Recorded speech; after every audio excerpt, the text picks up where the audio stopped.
Good morning, Charter Authorizers. Welcome to the July 31st, 2024 Charter Chat. Before we get started, next slide, please. I'd like to remind you that the information that we provide is for your reference only. And if you are a charter school or a chartering authorizer, we encourage you to review the related laws and regulations and to consult with legal counsel before applying the information to any specific situation. Next slide, please. So today, actually, before I get started with the agenda, I want to remind everyone to please put yourself on mute. So take a moment to see if you are on mute, and if you're not, mute yourself. You may use the chat to send us questions, and you may have heard when you enter the room that this session is being recorded. However, I want to note that the breakout rooms are not being recorded. So on today's agenda, we will remind you of what's on the parking lot. We'll review some questions from the June Charter Chat. We will provide some legislative, State Board of Education, and ACCS updates, and share some hot topics with you related to LCAP, the annual report template, and fiscal planning for next year. Next slide, please. So as you know, if you've been to CASE events, CASE is a collaboration among the California Department of Education, the California Charter Authorizing Professionals, and the Santa Clara County Office of Education. This slide shows you the names of the members of CASE who are from the Santa Clara County Office of Education. Next slide, please. And on this slide, you have the three people who represent CCAP. And I also want to mention that we are being joined by several members of the Charter Division at CDE. Next slide, please. So getting started, on the parking lot, you see the things that we still have not been able to get any information on or get sufficient information on, but I do want to note that two things have been crossed off. One is verified data dashboard alternative schools. That is because we had a July quarterly training on July 9th that was related to those items. And the second item that's crossed off on our parking lot today is the use of educational funds by parents at non-classroom based schools. A little later during our hot topics, we will get some information on that. Next slide, please, Michelle. All right, so as Mifala said, we did have the DOS quarterly training, and the recording is available along with the resource page. And so I think we're dropping the link in the chat for the quarterly training information. Next slide, please. Also at the DOS meeting, during that session, it was suggested to bring together a forum or a discussion group of adult ed charter school authorizers. If you're interested in learning more or possibly participating, please contact us. There is the Adult Education Authorizer Charter Discussion Registration link. And this group is open to school districts and county office staff who are currently chartering authorities of a charter school that serves adults. Next slide, please.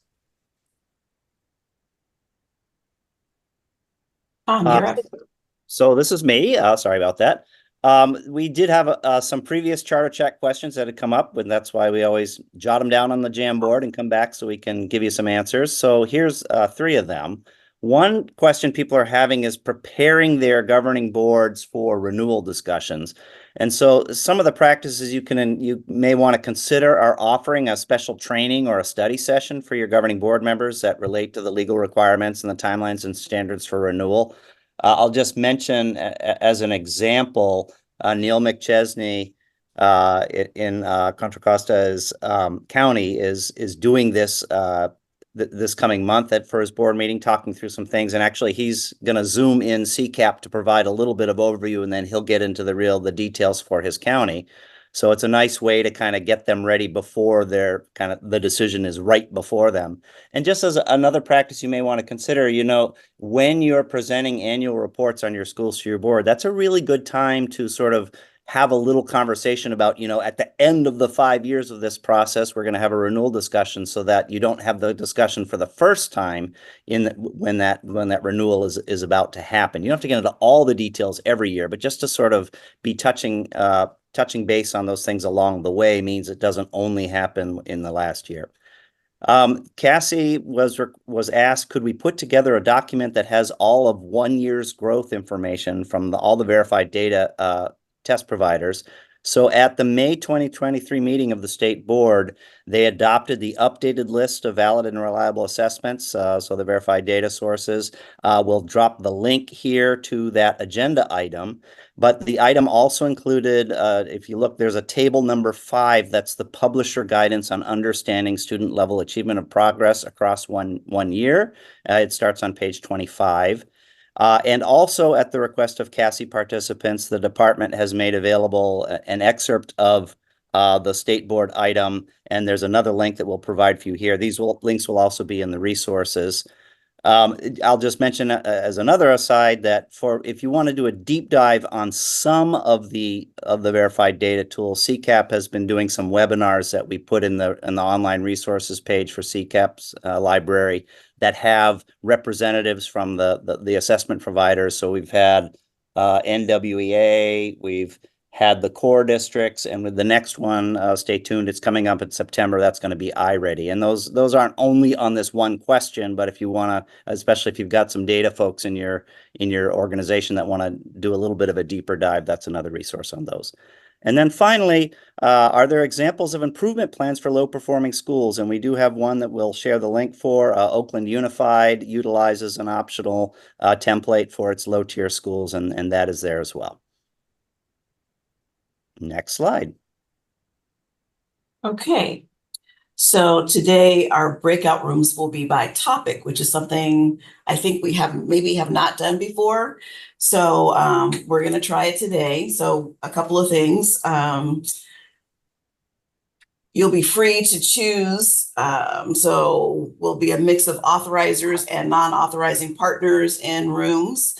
And what we'd like to do is have you be sure to rename yourself. I have not renamed myself, I'm sorry.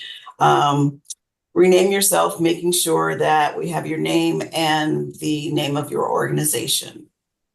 Just your name and the name of your organization. And so when we get to the place where we're ready to go into breakout rooms, I will have a little bit more instruction for you, but I want to tell you what the breakout room topics are. Renewal questions and concerns, fiscal questions and concerns, oversight questions and concerns, non-classroom based questions and concerns, data analysis questions and concerns, and general questions and concerns, general questions about authorizing, oversight and monitoring charter schools. All right. Next slide, please. Legislative updates. All right, so if you've ever been to a Cassie event before, a charter chat before, you will remember that we had a very long list of bills that we were looking at. So now all the bills on this list are in the committee process in the other house. Any bills that we were previously tracking are not on this list and did not make it out of either the Assembly or the Senate and are now inactive. So AB 1913 has a hearing on August 5th. AB 1984 has a hearing on August 5th, and AB 2019 also has a hearing on August 5th. AB 3359, 2097, 2887 and SB 997 are all in the suspense file. and AB 2254, SB 1129, and SB 1477. All of their hearings were canceled at the request of the author. Next slide. Oh, Misty has her hand raised. I'm sorry, I do not. I don't know how that raised. Sorry. Okay. I was actually just changing my name. And before we go on to the next slide, I also want to point out that if you have not looked in the chat, there's a number of links there for information that has been mentioned thus far. Okay, Michelle. All right. So the State Board of Education, they held their meeting on July 10th and 11th, and the agenda included non-classroom based funding determinations and also the approval of the school accountability report card template. The advisory commission will be holding their next meeting on August 6th. Next slide. Okay, so we're going to be moving on to hot topics. And that's information that you can use right now. And we're going to do program hot topics first, and Matt will be giving you some information. So Matt, you're up. All right, thank you. Okay, first up is the local indicator reporting window. The California Department of Education opened the reporting window for the California School Dashboard Coordinators to report their local education agencies 2023-24 local indicators to the dashboard on June 3rd. These are the local indicators that will be reported on the 2024 dashboard. And this includes reporting the date that the 2024 local indicator results were reported to the local governing board or body on or before July 1st, 2024, at the same meeting which the local control accountability plan was adopted. The 2024 dashboard reporting window will be open from June 3rd, 2024 through July 31st, today, 2024. If an LEA does not submit the results within the reporting window, a performance rating of standard not met or standard not met for 2 or more years, as applicable, will appear on the LEA's 2024 dashboard. Remind your charters in case they have not submitted their local indicators yet. And especially that reporting the board meeting date. For some single serving charters that aren't a member of a network or a CMO, I've seen this is something that can get easily overlooked. Our accountability department has a list that they get from somewhere that allows them to follow up on those schools that have not yet submitted their local indicators. So if you have an accountability department or someone who oversees dashboard accountability in your office, you might want to check with them as well. Moving on, you have Williams reviews. The Williams reviews need to be conducted within the first 20 days of school. Schools that were on the Williams list last year will receive a visit this year. And I believe this is year 2 or 3 that our charter schools are on that list. So might have some of your schools on the list. Just consult with who's ever doing the Williams visit in your area.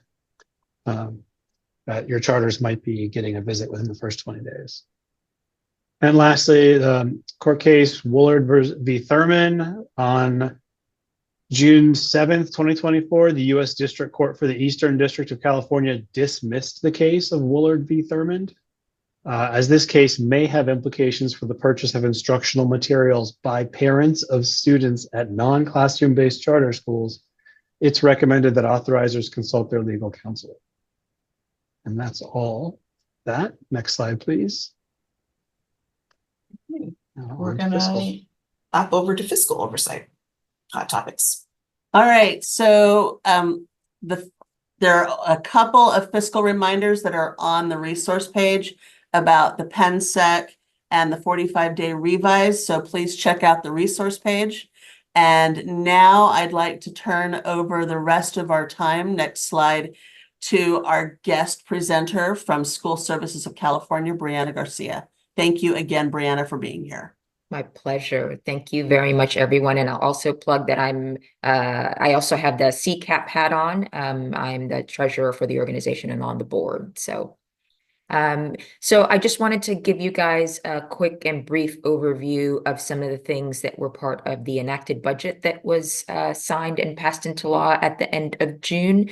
This obviously, what I'm about to present to you, is not comprehensive. What we were really trying to look at as I was talking with Cassie was just those things that we thought needed to be highlighted or changes that specifically impacted charter schools. And so we wanted to make sure that you had that information. So next slide.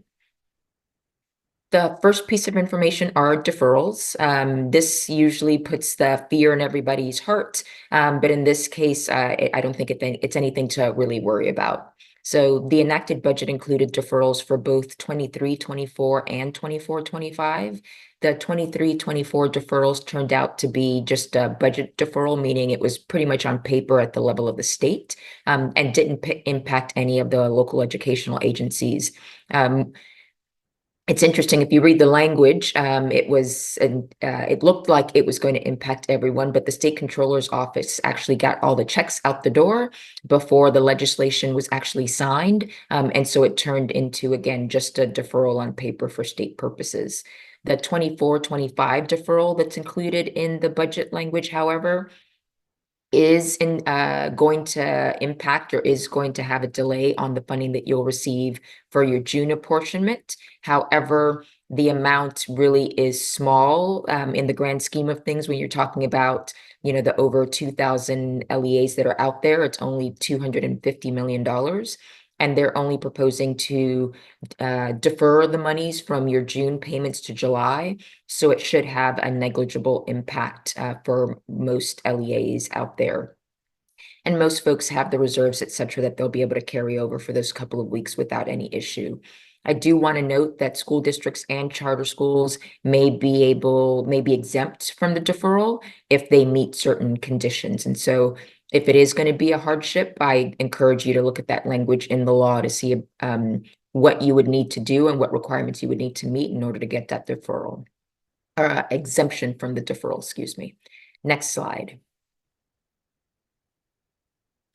So the Learning Recovery Emergency Block Grant funding has remained the same. That part they didn't touch. However, how and when the money is used is changing, beginning with the 25-26 school year. So from 25-26 through 27-28, local educational agencies will need to conduct a needs assessment in order to identify students in the greatest need of support based on chronic absenteeism and assessments results for the English language arts and for the math assessments.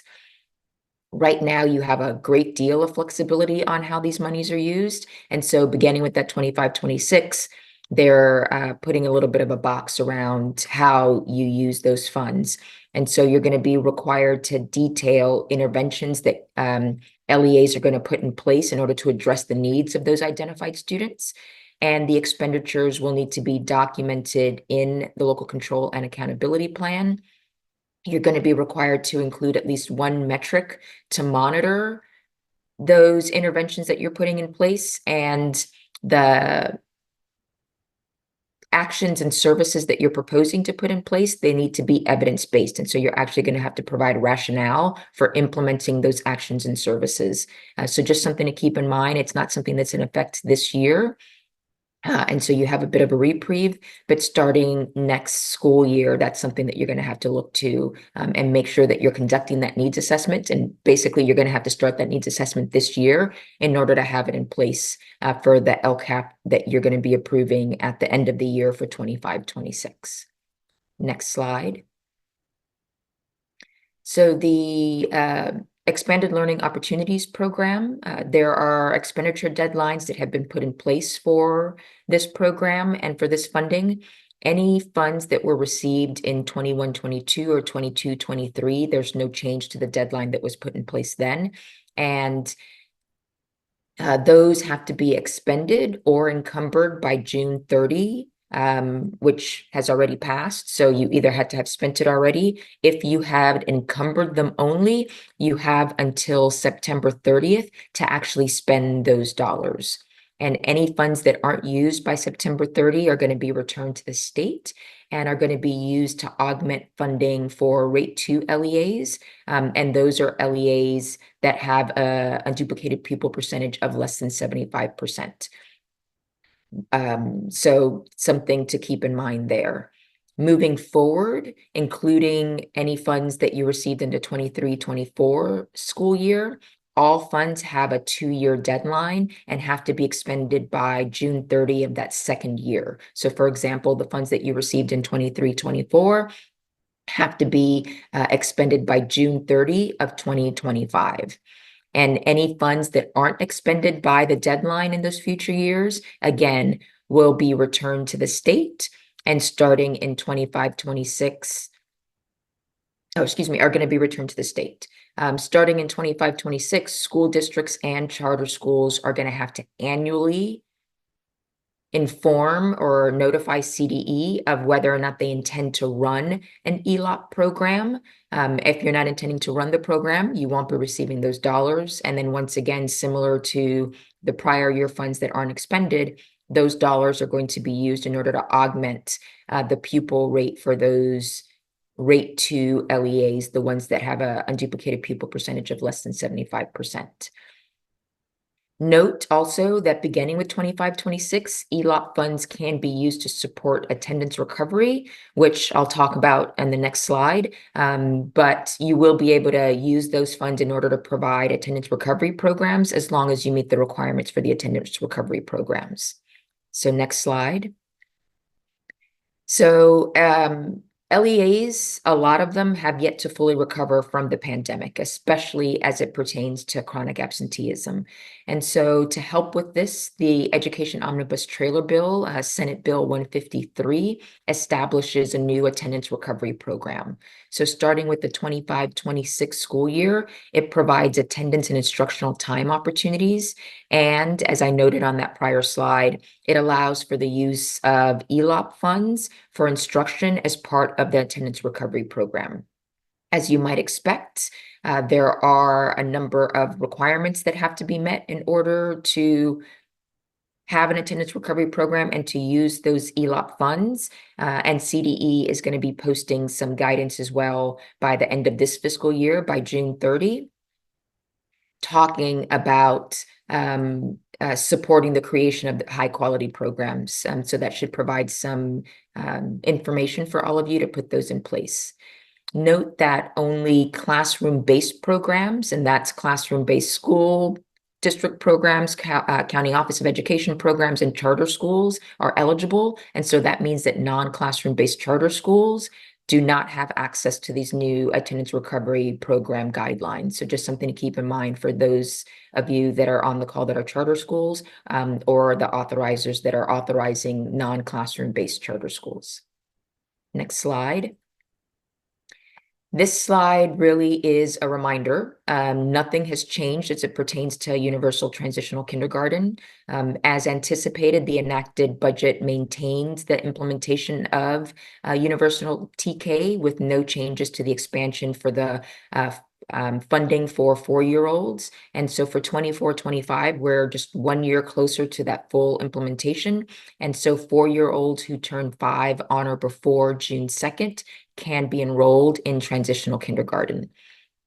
So charter schools are not required to offer transitional kindergarten, but if they do, then they have to, we really want to emphasize what's noted on this slide. When you're looking at transitional kindergarten with regular aged appropriate students that are in that classroom, there's an average class size maximum of 24 students. And so it's a class size ratio of 12:1. However, if you have any early enrollment TK, and those are students that are turning 5 after June 2nd, then the class size average is not an average across a school site. It's a class size maximum per class.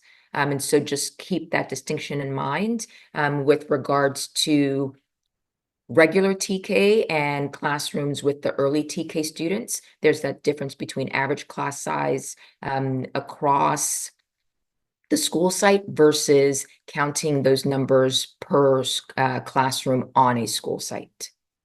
Next slide. And again, This one isn't new.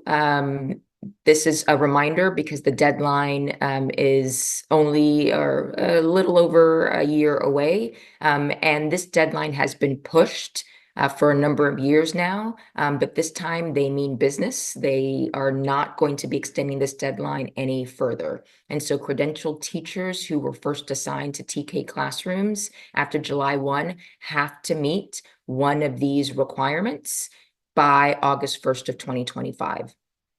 Again, they're not extending this deadline any further, so you need to make sure that all of your teachers that are teaching in a TK classroom, basically for the 25-26 school year, have the appropriate credentialing, have met these requirements in order to be teaching in those classrooms. There are significant penalties, fiscal penalties that result from not meeting this requirement. So just this is something that you're a year away, so make sure that your teachers that are going to be teaching in those classrooms have those credentials. Anybody new that you're bringing in have those credentials so that you're ready for the next fiscal year. Next slide.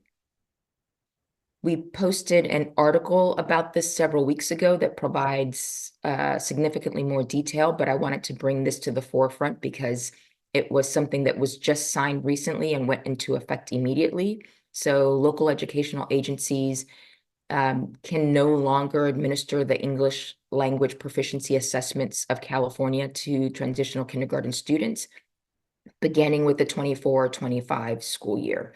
That said, you are expected to use the home language survey to identify bilingual students and to ensure that they have the resources that they need in order to be able to access their educational resources.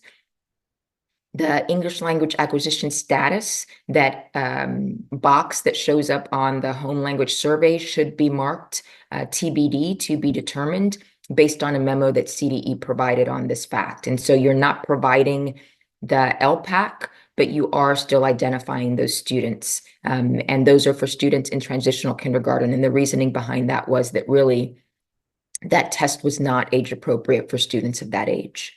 So next slide.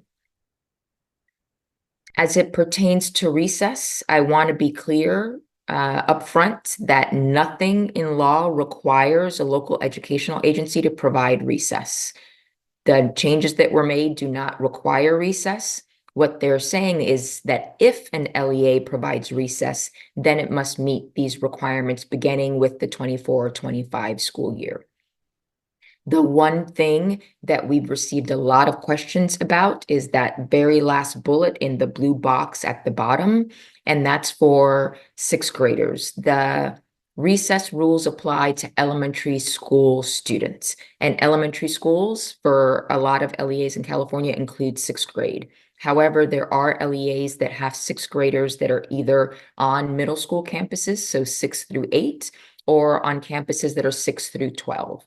And so if you have sixth graders that are in those middle schools or 6 through 12 grade campuses, if they are being provided with physical education per the requirements for 7 through 12 graders, then they are exempt from the recess rules. And so that's just that slight distinction that's throwing some folks because of the different grade configurations that LEAs have with regards to treating those sixth graders as middle schoolers or elementary school students. But again, if they're on those campuses and they're receiving PE under those 7 through 12 requirements, then they are exempt from these recess requirements.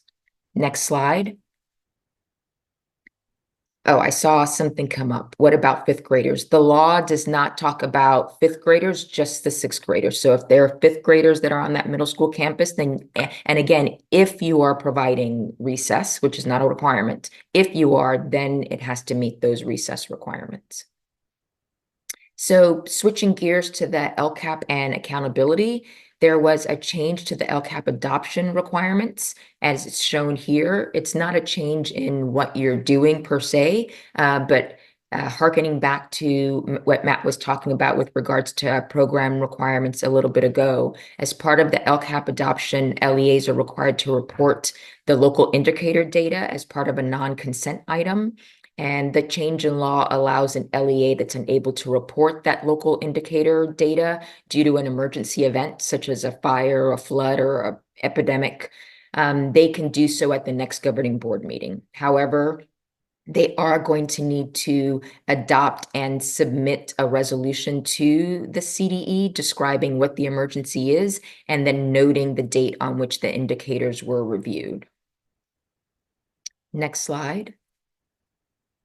One other change in the LCAP statutes, very minor, for 23-24, that last year was the first year that you were required, or last fiscal year, this first year you were required to provide a mid-year update on the implementation of the LCAP. And all the change is doing is noting that as you do that moving forward, that has to happen as a non-consent item. So they actually want you to have an item, have the conversation and provide that information, and not simply have it part of the board agenda that's not discussed at the board meeting. Next slide. As it pertains to differentiated assistance, county offices of education are responsible for providing differentiated assistance to any identified charter schools. So it's not the charter authorizer that has that responsibility. It is the county office of education for charter schools within the county office's boundaries. Statute already includes language that if a county office is the charter school's authorizer, then the geographic lead is responsible for providing that differentiated assistance. And the enacted budget adds an additional clarification or nuance to this. And it notes that if the geographic lead agency's county board is the charter authorizer, then it's the responsibility of the geographic lead to choose another entity in order to provide that differentiated assistance. And so it's always funny. They start out with, hey, county offices, you do it. And then they realized, oh, wait, there might be conflict when the county office is the authorizer. And so they put that into law. And then they popped up with a situation where the geographic lead was the same authorizer the county board was. And so they've just added that clarifying language there. Next slide. Lastly, there are some changes coming to the dashboard. First, the date of the release of the dashboard is moving up over the next several years, and ultimately it's going to be released by October. But for this year, it will be released by December 1st. In addition, the release is going to include, for the first time, long-term English learners as another student subgroup that's going to be provided information for the various pertinent indicators. The college and career indicator is going to finally be back in full force and not only have status and change, but also have one of the 5 performance level colors, since we have multiple years of data that's required for that indicator. The results from the California Science Test and the California Alternative Assessment for Science will be included in a new science metric. Though for this year, for the 2024 dashboard, it's only going to include status and change. And in future years, it'll have the performance levels once we have multiple years of data. And lastly, schools will be identified for federal targeted support and improvement for the first time as part of the 2024 dashboard. And so with that, again, lots of information, but not everything that was part of the budget. So happy to answer any questions that I may know the answer to, or I'll make a note and be sure to get back to you guys if it's not something that I know off the top of my head. So Brianna, there was a question that said on slide 20, can you give a little more info about the exclusive partnership charter schools are precluded from participation in ELOT? That one, I will have to look that part up. I was focused when I was looking at all that. I really was focused on the non-classroom based piece. Oh, that's the attendance recovery program, not ELOT. So sorry. Got it.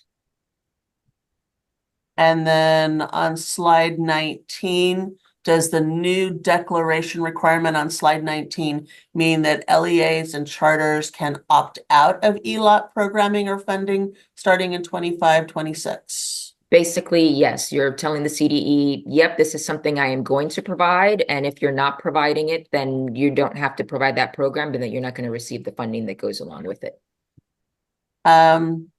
So there are lots of recess questions about non-classroom based charters. But I think you said that if you don't offer, you're not required to offer recess, but if you do offer recess, you have to follow the rules. It's kind of like with Correct. TK. Charter schools are not required to offer TK, but if they do offer it, they have to follow all the same rules, correct? Correct. Okay. And then the last question is regarding the 45-day budget revision. Mhm. Is there an education code citation applicable to charter schools? There is not one, no, specific to charter schools. And the 40, even for school districts, the 45-day revision, it's not a requirement. It's if you're providing this information, if there are substantive changes, then you put that in, but it's not a requirement in either case. So for charter schools, we would just say it's a best practice. Okay. The last question is recess defined in law? There is, and I think I put let me look at that slide. I think I put, did I? Maybe I didn't. I will find the ed code section while others are talking, that was in the bill and provide you with that information that talks about what recess is. I mean, it's not giving you specifics as to, the kids have to be playing on a playground kind of thing. And so, but I will look that up and put it in the chat. Great. Thank you, Brianna. Rick, you said you had something to share on verified data? Yeah, thank you to Kelly Craig Arnold and Oakland Unified who have put together, I'm going to put the link in the chat, a collection of one-pagers that link to publisher websites with the publisher's description of what 1 year's progress is for the most common verified data sources like iReady and NWE Map. And they also have some really cool like spreadsheet templates that they're telling charter schools to use as they submit verified data. So it's a great resource I wanted to share. And again, thanks to Kelly in Oakland. Thank you. And Matt, you had your hand up? No? Okay. All right. Thanks, Rick. Thank you, Brianna, so much for your comprehensive presentation. Got a lot out of that. Next slide, please. We are now about to go into breakout rooms. And just as a reminder, you should have renamed yourself with your name and your organization. And in the chat, someone is going to put a link to we're no longer using Jamboard. They are out of business, I guess. We're using a PowerPoint. So someone's going to drop in the link for the PowerPoint where we're going to take notes. On the PowerPoint, please make sure you go to the right slide for your room. And speaking of rooms, I want to let you know that in the renewal room, you will have Melanie Bayer from San Diego County Office and Kelly Craig Arnold from Oakland. Kelly is one of the people to put together the verified data information and template for submitting verified data. So if you're in that room, she might be able to share a little bit more about those two items. In the fiscal room, you will have Cynthia Tapia and Shalu Sharma from Santa Clara County Office of Education. In the oversight room, you will have Marlo from Ventura County Office of Ed. Barbara Mandelbaum will be in the non-class-based, classroom-based room. Data analysis will have Indra Ciccarelli from LACO.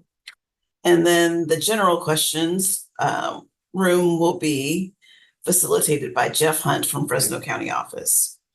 And so, next slide, please.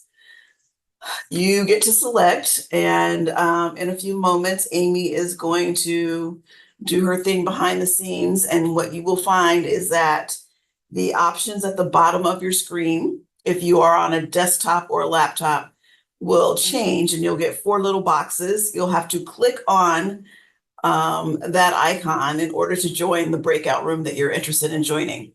If you are on a phone, a cell phone, that icon will not be at the bottom. It'll be at the top left of your phone.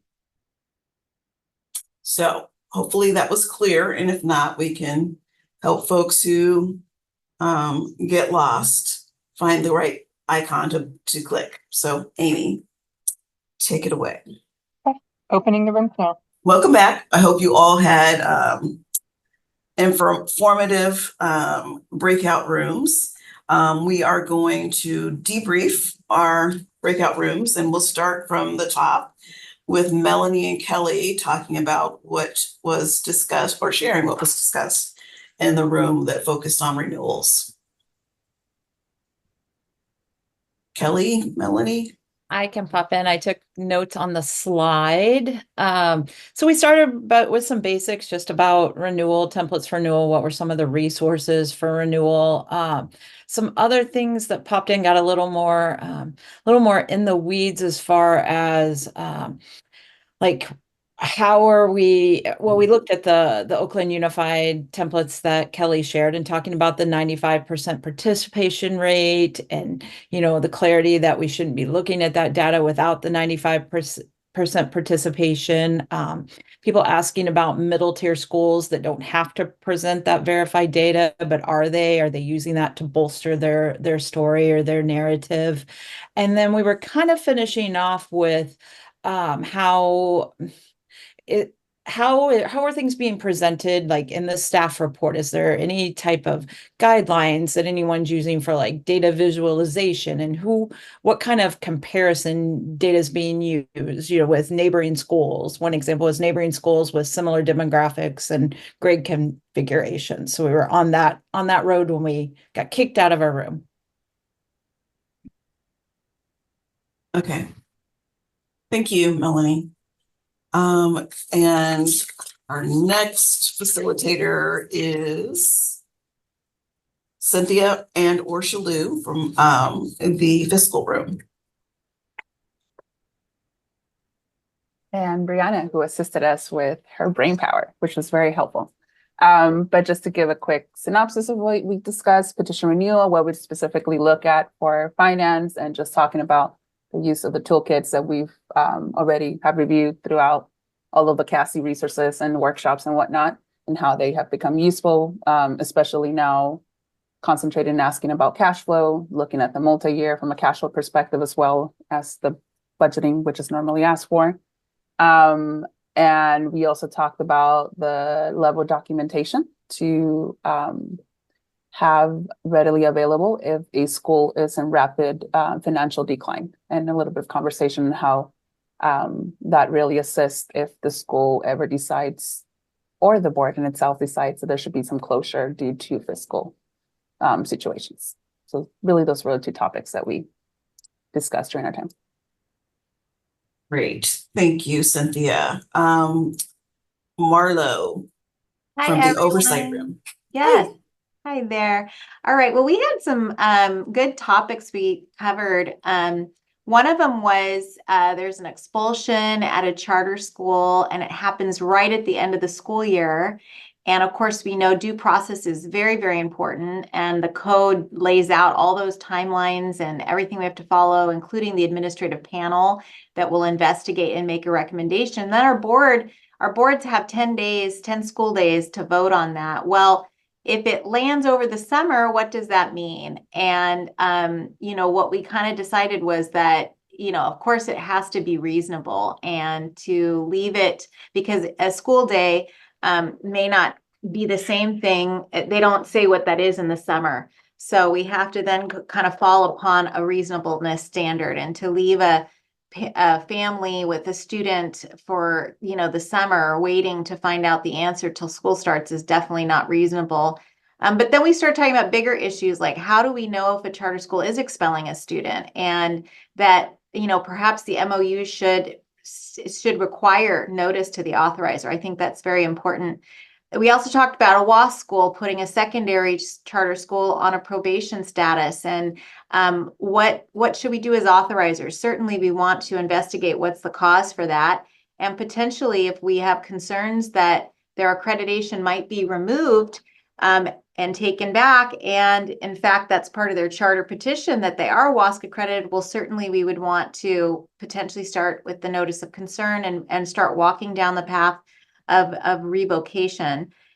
Also, LCAP oversight was a question for what is the authorizer's responsibility. As we know, we're not required to approve the LCAP, but what is our role? And so we talked a little bit about, is there a rubric out there we could get our hands on that would show kind of a condensed overview of what we should be looking for? Certainly, we want to make sure it's complete. All sections are complete. Are they addressing all of the 8 state priorities? So if anyone has a rubric out there that they really like, that's not too overwhelming, it would be great to share that. Thank you, Marlo. If you have a rubric that you want to share, please drop it in the chat. Okay, so next we're going to hear from Indra, who was in the, next is Barbara from the non-classroom based group. Hi there. Thank you. I am looking for my notes. They just disappeared on me. So we approached the non-classroom based conversation from 2 perspectives: what's working well in the work that you're doing and what questions do you have? But we had a very, very quiet group. We talked about, just briefly about, not non-classroom based related either. There was a question about 2 schools that were under 1 CMO in the same SELPA transferring funds between the schools and whether that was allowed. Somebody attended a conference session and wanted to know more about the status of IS funds or funding cuts. And CDE, the CDE representative spoke to that just a little bit in terms of maintaining neutrality, but there weren't any answers or further discussion around that. There was a question about the new IS laws under SB 153, and folks were pointed back to this CASI resources, and I shared a little bit of a summary from a recent training that I attended with YMC. And then charter schools, one of the charter schools that was in the room on the call shared that their authorizers they have 2 different authorizers, and so they're putting documents in Epicenter and DTS and doing annual reports. Other than that, we didn't really have a lot of really heavy questions around non-classroom based charters. Thank you, Barbara. All right, Indra, data analysis. Yeah, we've spent a majority of time probably talking about comparison data and who you're comparing the data to, what comparisons are you making, how are you deciding if it's good or bad. Then we talked a little bit about the data and how many years of data and which years of data you're using in your reports and in your analysis. And then we talked a little bit about sort of some very specific iReady and NWA and sort of how you're determining whether whether a school is good or bad based on that. And then right at the very end, we sort of had this question of, has anybody actually seen post-secondary data yet? I know I haven't. That was our discussion. Thank you. And finally, Jeff, on general questions and concerns. Yeah, so we had a small group and had a really good conversation about starting with, renewals and material revisions, and some of those things are starting back. And how are we getting our teams and boards ready? We talked about some just oversight best practices. And Mifula shared, this idea of informal site visits, and other ideas to communicate, to open the year with charter leaders. We talked about oversight tools, and so shared a few links from the Santa Clara website, as well as reference CCAP and FICMAT tools.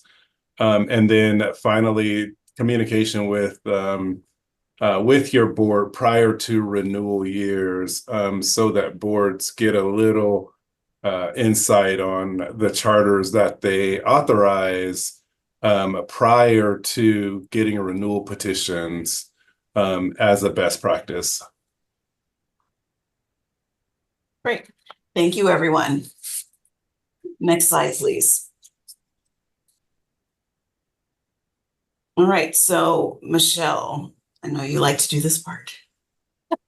So yes, and we're sorry that we've run over time, but we created the breakout rooms specifically based off of the meeting feedback that we've received from surveys. So please, we do listen to you. Please use the survey at this moment. Please give us some feedback. We really need to hear from you, whether or not you even liked the fact that we did a different breakout room setting. So please do the breakout, do the survey. Thank you. Next slide, Tom. Yeah, let me just piggyback on what Michelle said. I know we have some first-time attendees here, and boy, do we like to hear from you too. We're trying to make this as accessible as possible to people who are new to this, if it's your first time, while also moving things along for those who are the veterans. So please give us any feedback you can about how we can be of help to you.